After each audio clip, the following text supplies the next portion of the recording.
Well, hello everybody, and welcome to this episode of G Bear's Off Grid Ways, a homestead in the desert. And this is number 3. This is the third video of things you need to know if you're going to move off grid. Now, before I get into it, I do want to address a lot of the comments I've been getting. I've been getting comments and recommendations pretty much on every video, which is fine. I like that. I like comments. I like questions. But as I've said, all of this stuff that I'm telling you, the stuff that I'm telling you that you should do prior to your off-grid move, is all stuff that I have learned by experience. This is not stuff I'm making up. If you go back through my videos all the way back to in the beginning, and you look at the videos back then, you will see of all the things that I've done and learned through the years here. Now I'm starting my 8th year out here. And yeah, I've learned a lot. I haven't learned everything. I'm not saying that I do have all of the answers, but I do have a lot of them. Now, one of the things that I'm also getting is people saying, well, you didn't mention this and you didn't mention that. Okay, well, all of that stuff will be brought up in its time. I'm trying to do this in a sequence. I've been started off with solar panels, and then I went from solar panels to controllers and inverters and things like that. So I want to finish off the electrical sequence of this. Electricity seems to be one of the things that everybody's going to need when you go off grid, but it's not the only thing. I mean, yes, there are other things. There's water, there's food, all kinds of things that you're going to have to take into consideration prior to the move. I'm just doing them one step at a time so you're not all overwhelmed. All right, so let's move on from that statement, and we're going to go back in here. We're still talking electricity and how to prep yourself for electricity. If you don't have grid power coming into your property, you're going to have to make your own electricity, and that's important. You need that to run your refrigerators and that stuff. Depending on where you're located, that makes a big difference too. Now I'm in the desert, so I need heating and cooling, and I need refrigeration. So yeah, I need a pretty big system, and my system isn't as big as I'd like it to be. I'd like to have double this number of batteries. Yeah, I'd like to have double this. Why? Okay, one of the things that I've gotten from people too, I'm talking about, I use lead acid batteries, and I use a 12-volt system. Well, I'm in a 12-volt system. If I was going to start over again, I'd like to be in a 24-volt system. I don't really need a 12-volt system. A 24 would have been more efficient. So for those of you planning on setting up your first off-grid system, go with 24 volts. You'll be happy about that. 48 volts is even better, but you're going to find out that all of the stuff you have to buy is more expensive. And that's going to be a big weight on what you want to do, because you got to worry about your finances off grid too. You know, once you move off the grid, you're no longer going to work every day like you were and getting a paycheck every week. So you're going to have to make adjustments. All right, so that being said, back to it. I'm a 12-volt system, and you know, like I said, I'd rather be 24, but I can't change. Otherwise, I have to change all of my my inverters and all that stuff, and I have to rewire. Okay, so while we're in here, one of the things that you want to stock up on, because these cables are all copper cables, okay? And copper is a precious metal nowadays. the price has gone way up. So I made all my own cables. Now you can buy them, but they're a lot more expensive. It's cheaper if you make your own. So one thing that you want to do is get, like this is number 2 AWG. But the bigger the wire between your batteries, the better off you are. So if you went with number 1, the smaller the number, the bigger wire. Okay, so if you went with number 1 AWG, you'd be better than you are with the number 2 AWG. And you want to try to make all of your cables about the same length. Okay, you see the black ones in the back, you want those all to be about the same length. Now of course you can't do that when you move from one row, one bank here down to the next one. You got to have one longer cable in there, but that's just the way it is. I mean, unless you've got a really big room. Now the other thing is, people talk about having electrical above the batteries. That's a fire hazard. No, the gas that comes off of batteries actually is heavier than air, and it sinks. It goes to the bottom. So having electrical down here is worse than having electrical up there. Okay, so that's something you can put down in your notes, things that you want to know and things that you want to remember. So get yourself some cables. Go with number 1 if you can. If not, get all number 2s. That's acceptable. And then you want to get some of these terminal ends. Now, standard terminal ends that connect to batteries are 5/16. So you can get 5/16. Now, if the 5/16 they're all out of them and you need a few more, you can get 3/8. They're a little bit bigger, but most of these batteries come with flat washers, and they're all stainless steel. And you can just add a flat washer on there and it'll work out just fine. But yeah, get that copper. Now, you can go in and even if you're not going to buy a battery, go in and measure the batteries that you're going to get and where the terminals are. Now you see I've got one going from positive to negative there. That's because these two 6 volts become a 12 volt when I do that. That's a series connection.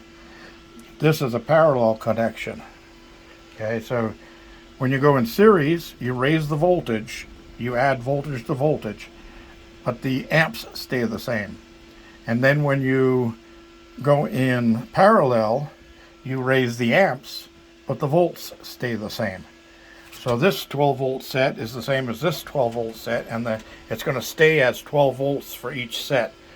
But each time, these two together have 232 amp hours, and these two have 232 amp hours. Now I can add those 464 amp hours between just those 4 batteries right there. Okay, so I've got a lot of amp hours here. And then I'm also getting comments about, well, lithium batteries are better because you can run them all the way down to 0, and with lead acid you can only go down to 50%. That's a moot point. Okay, why is it a moot point? Well, I don't care what battery you run. I don't care if you're running AGMs. I don't care if you're running lead acid. I don't care if you're running NiCads. Any battery. You always want to make sure you have enough batteries so that you're never going to run them down to the minimum. Okay? If you're running them down to the minimum, if you're taking your battery bank down to 50% every day, you need more batteries. That's the bottom line. You need to, don't just get 2 more batteries, double the amount of batteries you have, because you're going to need it. So that's why I have so many batteries. It's because my batteries, even on the worst overcast weeks, if I have 2 weeks of overcast, my batteries, I've never seen them drop below, well, I have to say, I think I saw them down to 12.3 at once. But 12.6 on a 12 volt system is a full charged battery. So 0.3 drop in that is peanuts. Okay, now the lowest you can run a lead acid battery down to from 12.6 is down to 10.6. Okay, you don't want to go below 10.6 on it. If you're going below 11, you need more batteries. Okay, there's no doubt about it. Your batteries, like mine right now, they're up in the 13s, 13.6, 13.7s, and they're floating, as you can see. Okay, why are they floating? Because I don't need any more power, but I still have it coming in. So my batteries are relaxing while the solar panels are powering everything I need to be powering. Okay, that being said, Midnight Classics, again, I've said it many, many times. I swear by them. They make them in a 150, a 200, and a 250. And what's the difference in the numbers? Is one better than the other? Okay, not necessarily. The difference in the numbers, that's the maximum number of volts you can put into this controller. And you see I'm running at 101.2 volts on my input, and I'm happy with that, because when the sun comes up in the morning, 20 minutes after the sun hits my panels, I'm in the 13 range. I'm a volt above what I need for full battery charge.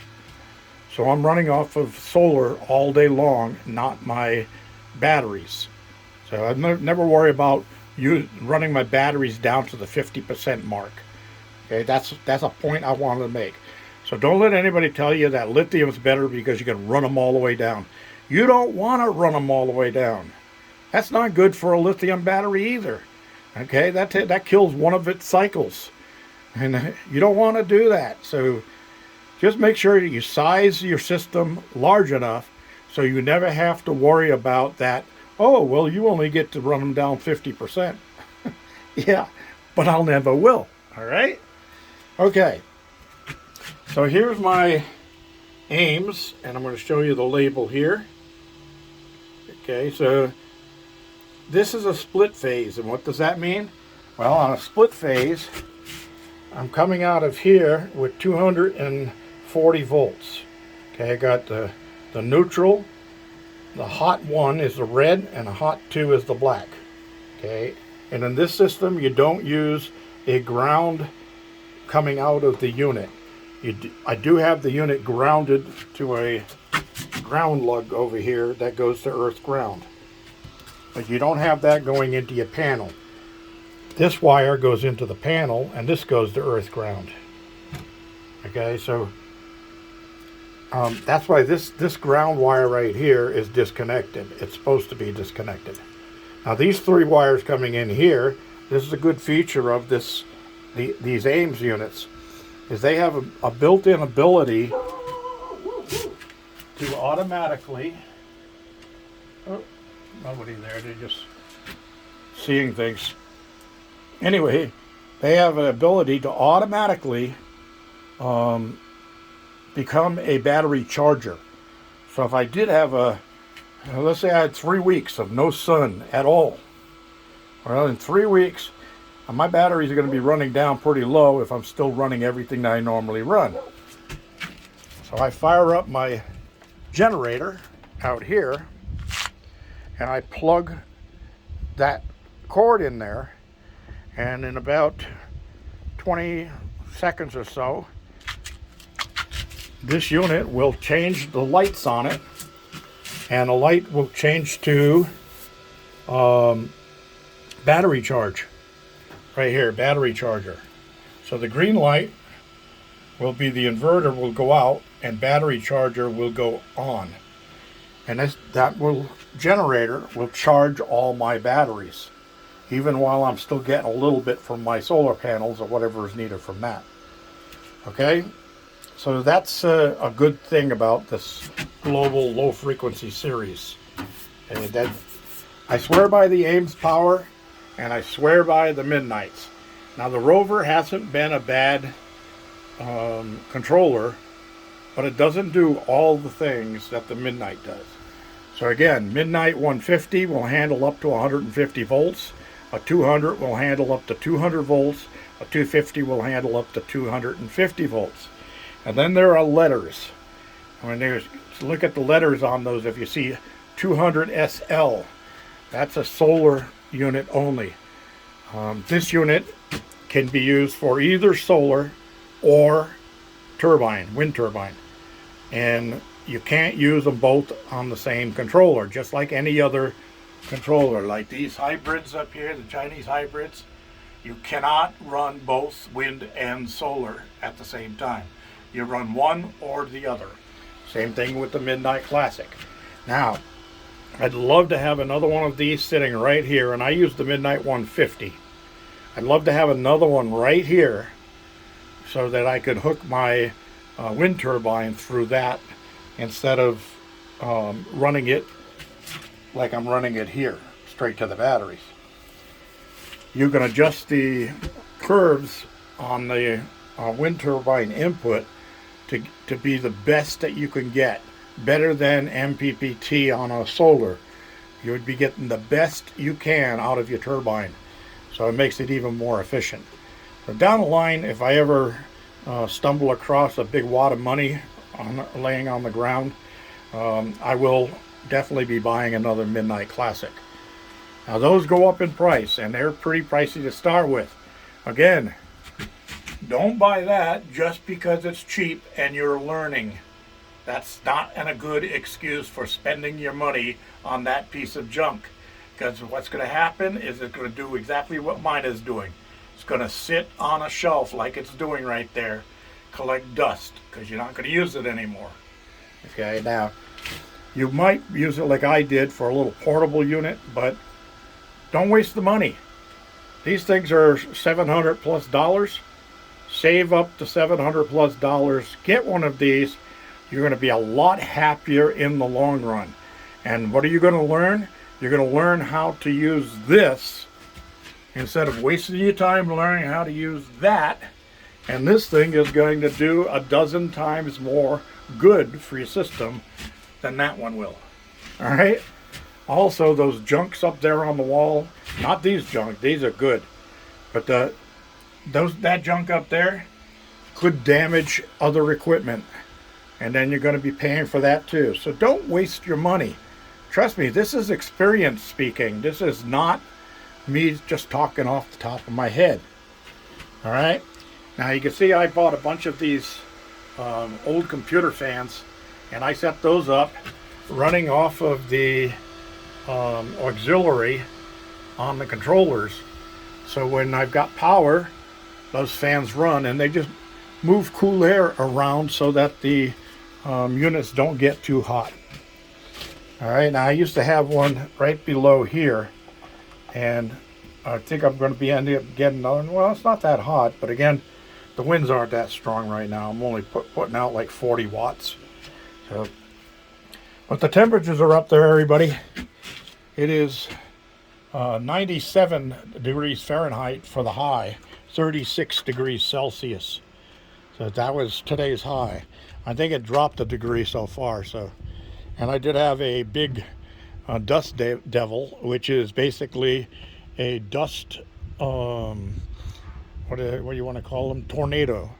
A dusty tornado blow through here earlier, and it rattled the cabin.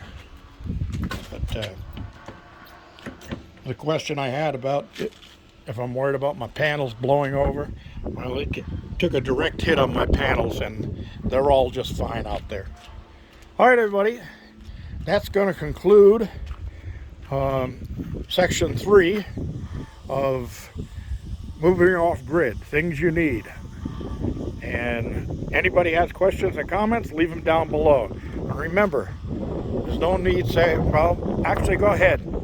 If you have something that you think that I should cover, go ahead and say, hey, how about this? And I'll write it on my pad so that when it gets down to that section, when I'm working on whatever it is your topic is, I'll make sure I cover that topic. This is G-Bear reminding you, thumbs ups. Don't forget to share, save, and subscribe. All important subscriptions. This is G Bear signing off.